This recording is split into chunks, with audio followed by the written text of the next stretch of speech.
Nung February 14, nagkakilala kami. 15, kami na po. Natanda mo lang, hanggang sa pagtanda, hanggang sa mamatay tayo pa rin magsama.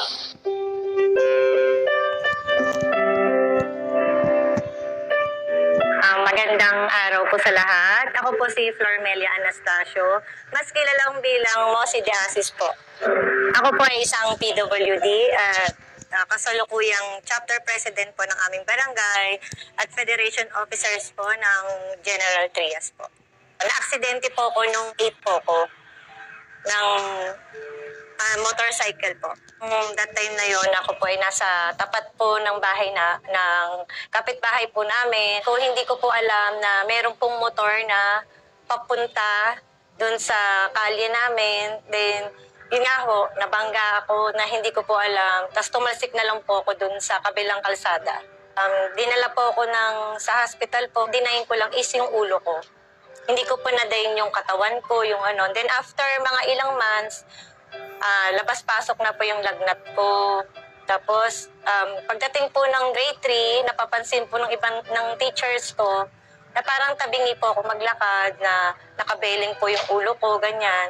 Tapos nung naman po, grade 4, doon na po ako nag-start. Numuwi na po yung mother ko galing sa ibang bansa.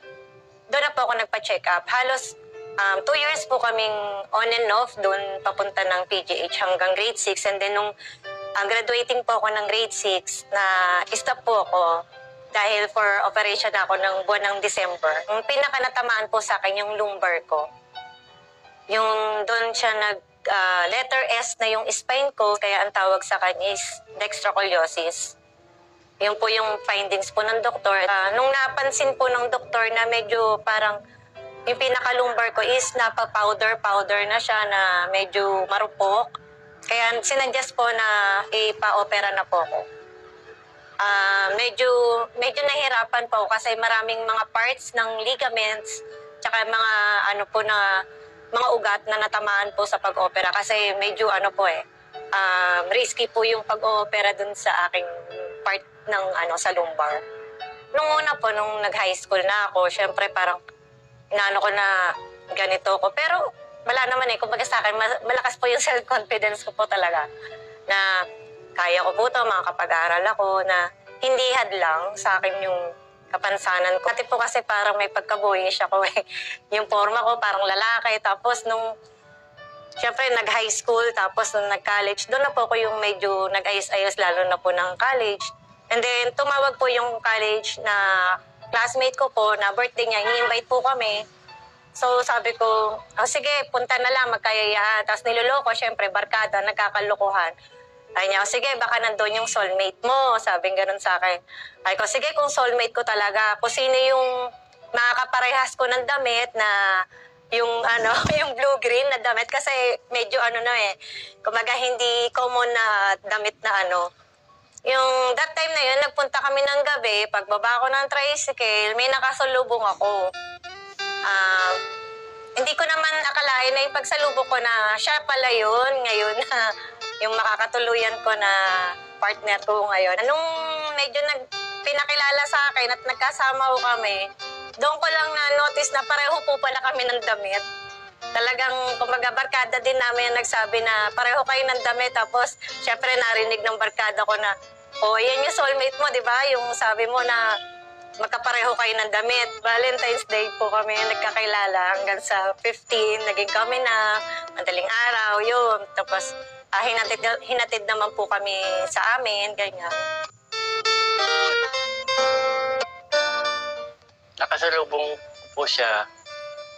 Nilalakad po kami. Tapos, papunta po ako sa birthday po ng tropa ko po. Tapos, napansin ko po siya na papunta rin po dun sa tropa ko.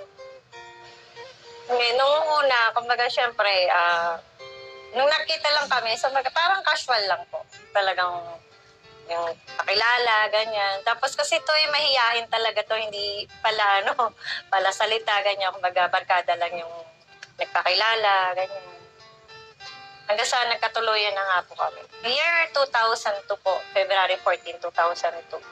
Magto 21 years na po. This coming February 15.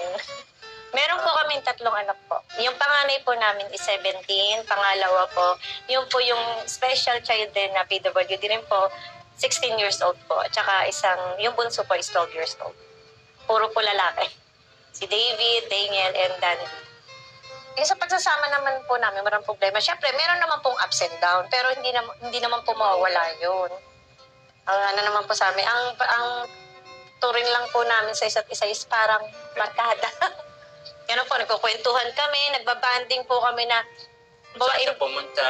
kasama ko po siya. Siya po yung paa at kamay ko. Tapos ako po yung kanyang bibig, yung boses, para yung tsaka yung utak, ganun. Halimbawa sa mga pag-online. Kasi pag-online po yung business namin. Yung banding natin. Kaming dalawa lang po. Pagka gusto namin po yung mag-unwind po, kaming dalawa lang po talaga.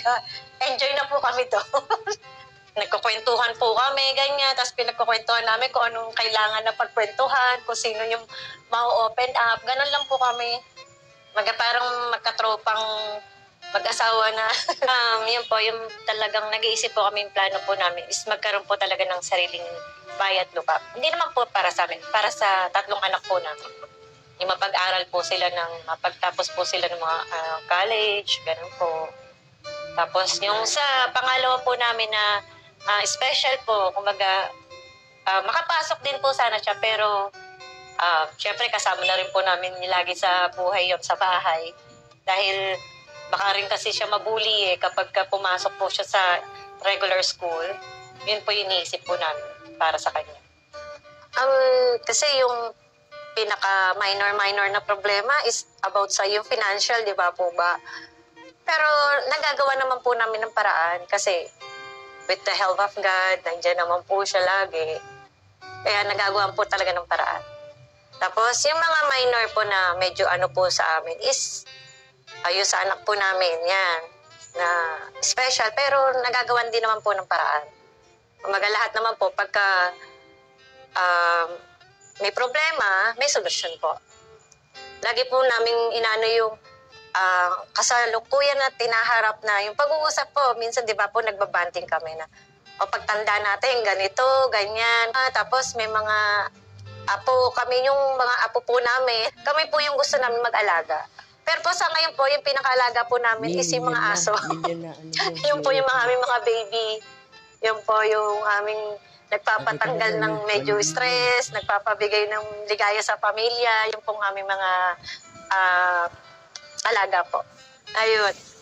Tawagan po namin is Honey, gano'n. Kaya ito naman masasabi ko sa'yo, kumaga, aba ako nabubuhay, nandito naman po ako. Lagi, yun ang sinasabi ko, tutulungan ho kami, kumaga,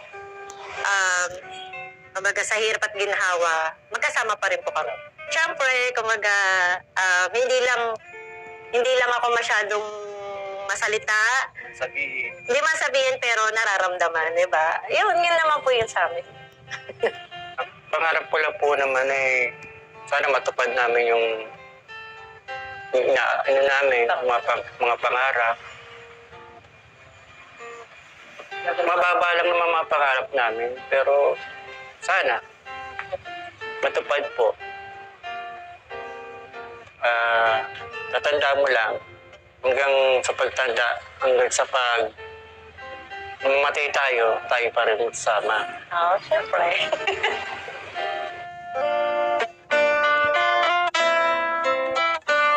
Nung February 14, nagkakilala kami. 15, kami na po. Tatanda mo lang hanggang sa pagtanda, hanggang sa mamatay tayo pa rin magsama.